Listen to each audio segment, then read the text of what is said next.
네, 안녕하세요. 오늘은 한번 부동산 회사에서 소개를 받은 물건에 대해 한번 소개해 보는 시간을 한번 가지도록 하겠습니다.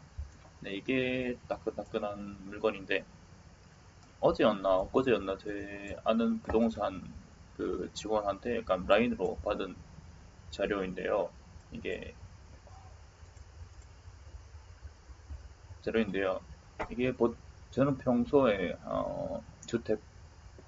싼 주택을 중심으로 보고 있는데 어, 웬일로 이렇게 한 건물 아파트라고 하죠. 뭐 이토 만션이라고 하는데 그 물건 한번 소개받아서 한번 소개해 드리려고 하겠습니다. 뭐 주택이나 그냥 규모가 큰 물건도 생각하시는 분들이 계실 것 같아가지고 한번 살짝이나마 이렇게 한번 소개해 드리려고 하고 있습니다. 대부분 이렇게 아파트라고 하면은 한국에 비하면 약간 빌라, 한국의 아파트랑 일본의 아파트랑 약간 그 개념이 달라가지고 한국의 빌려라고 생각하시면 좀 더 이해하기 쉽지 않을까라고 생각하고 있습니다. 일본에서는 뭐 이토 마인션 또는 이토 아파트라고 이렇게 불리고 있고요. 본 물건은 가격이 2억 1천만 원. 이거 리마을이는 7% 정도 나온다고 이렇게 설명이 되어 있네요. 교토에 사시는 분들은 잘 아시겠지만 뭐 가츠라駅로부터 뭐 도보 7분 정도 떨어져 있고 검사 캔사스미쇼도 이렇게 발행되어 있네요.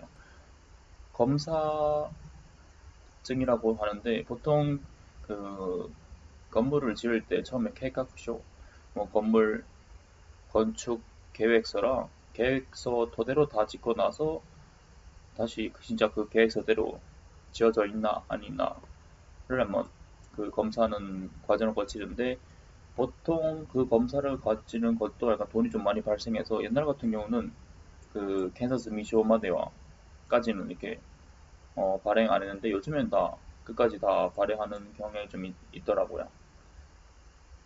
뭐 기본적으로 뭐 사는 매수자 입장에서는 검사가 와 검사가 끝났다는 그런 증서가 있으면 확실히 좀 더 좋겠죠.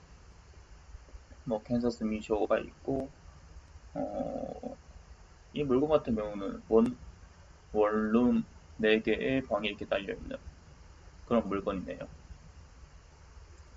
네, 현재로서는 그 만실 경우에는 약 1,500만 원의 수입이 이렇게 발생한다고 나와져 있네요. 1,500만 원이면 한번 계산해 볼까요? 얼마를 기준으로 7.1%가 나왔는지.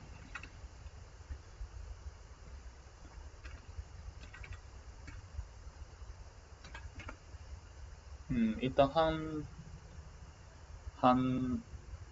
한 방당 이게 38만 원이니까 이거를 다시 대충 한 방당 3만 1천엔을 기준으로 이게 산정되는 것을 볼 수 있네요. 3만 1천엔. 여기서 가장 중요한 거는 이게 대부분 부동산에서는 그 이익률 숫자를 좀 높게 측정하는 경향이 있어가지고 이 숫자가 정확한지 안 정확한지 한번 확인을 볼 필요는 있습니다. 무조건 확인해 봐야 되는 상황이고요. 일단 여기로서는 3.1, 31만 원으로 이게 책정되어 있는데 진짜 31만 원으로 그 임차인을 모집할 수 있는지 없는지를 무조건 확인해야 되는 가장 중요한 과정이네요. 일단 여기 개선으로서는 한 방당 평균 3만 1천엔으로 계산되어져 있습니다. 좀 더 뭐 상세한 항목을 살펴보면 이 건물의 구조는 철골 2층 집이고 육하 면적이라죠. 건물의 면적은 뭐 약 17평 이로 이렇게 구성되어져 있네요. 건축 시기는 1994년 이로 뭐 그렇게 오래되어 있지는 오래 지난 건물은 또 아니네요. 약뭐 20, 제 나이랑 똑같네요 거의. 제가 94년생이거든요. 약 30년 정도 된 그런 건물이네요. 이게 일본 같은 경우는 그 뭐야 건축 기준이 1981년이나 82년 정도의 전후로 꽤 크게 나뉘는데 그 내진 설계 기준이 1981년 전에는 좀 더 약했는데 새로 법이 개정돼 가지고 1981년 또는 82년 이후에 그 지어진 집은 좀 더 내진 설계가 좀 더 강하게 설계하면 안 되는 그런 법이 되어 있어 가지고 좀 더 괜찮지 않나 생각하고 있습니다. 근데 또 여기서 또 좀 중요한 게 1981년 이후에 지어졌다고 하더라도 이게 캔사스 미쇼가 없으면 어차피 확인 안 한 상태이니까 진짜 법이 개정된 내진 설계 기준으로 건설됐는지 안 됐는지는 이렇게 확인할 방법이 없다는 점 좀 참고해야 할 것 같네요. 그래서 이렇게 요즘의 물건은 캔사스 미쇼가 있는지 없는지를 확인하는 게 또 중요한 참고 상황이기도 이기도 합니다.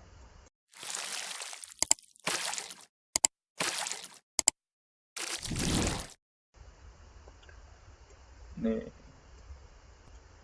접도 같은 경우는 여기 도로에 접도되어 있고 아마 재건축 가능한 그런 도로인 것 같네요. 그리고 뭐 수도, 가스도, 도시가스를 이렇게 전면 도로에서 이렇게 설치되어 있는 그런 물건이네요. 이렇게 간단하게 이렇게 한번 본 물건을 살펴보았고요.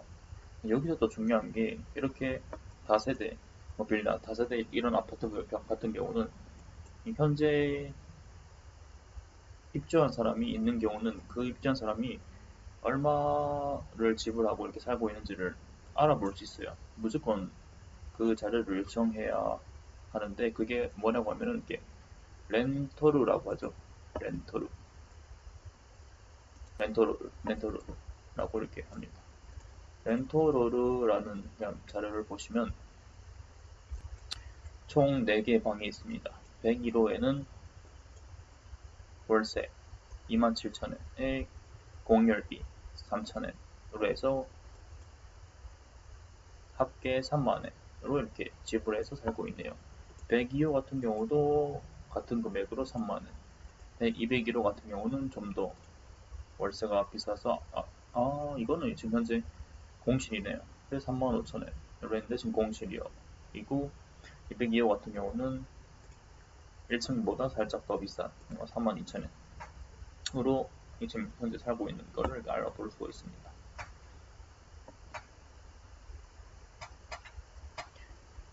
이 자료를 한번 유추해 보면은 약간 좀 처음에 봤던 설정 금액이랑 살짝 좀 비슷하긴 한데 좀 더 실제로 살고 있는 분들은 살짝 좀 더 싼 금액인 걸 알 수가 있네요. 그리고 중요한 것은 지금 현재 아마 이 201호 같은 경우는 지금 모집 중에 있을 거예요. 총 구매 35,000원 같은 경우에 모집했는데 지금 현재 공실이다 하면은 이 경우 같은 경우는 보통 3만원 전후가 현재 시세이지 않나라고 이렇게 유추할 수 있는 그런 정보입니다. 35,000원 같은 경우는 약간 좀 시간이 걸릴 것 같고 돈 빨리 모집하고 싶다면 29,000원 합계 금액이 29,000원보다 더 빨리 모집할 수 있는 그런 금액이지 않나 이렇게 생각할 수 있는 그런 중요한 자료이고요. 여기서 또 어떤 거를 더 알아볼 수 있냐면 계약 기간, 언제 계약이 체결됐는지를 이렇게 알아볼 수 있습니다. 대부분 판매하고자 하는 사람으로서 생각해보면 거의 계약 기간이 끝나는 시점에서 대부분 다 팔려고 하는 경향이 좀 있더라고요. 뭐 제가 물건 팔더라도 그렇게 하겠죠. 예를 들면은 101호 같은 경우는 2022년에 3월에 계약해서 2년이니까 2024년 좀 있으면 한 4달 뒤인 거죠. 4달 뒤에 뭐 갱신할지 나갈지.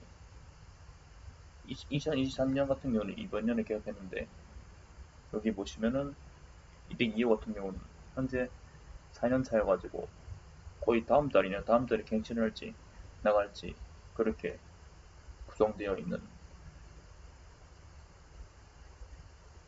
가정되어 있네요.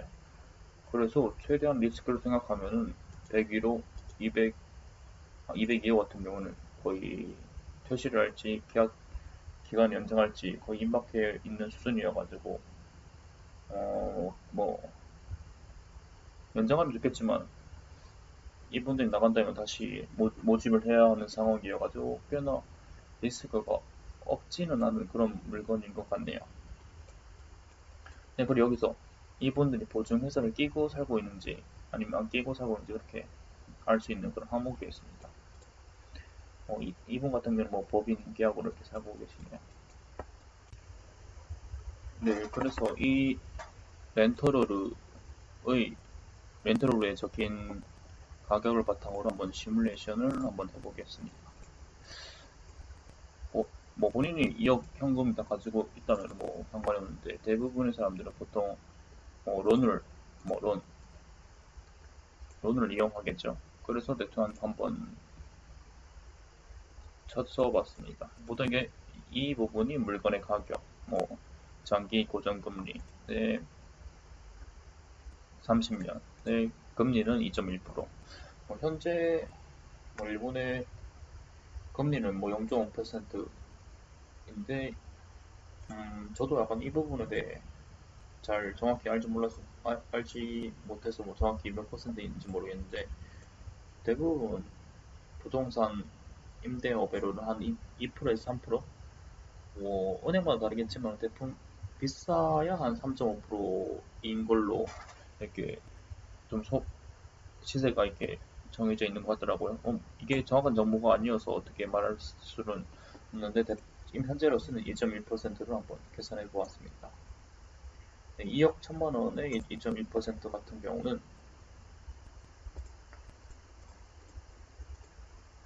매월 내야 하는 게 7만 9천 원이네요. 7만 9천 원일 경우에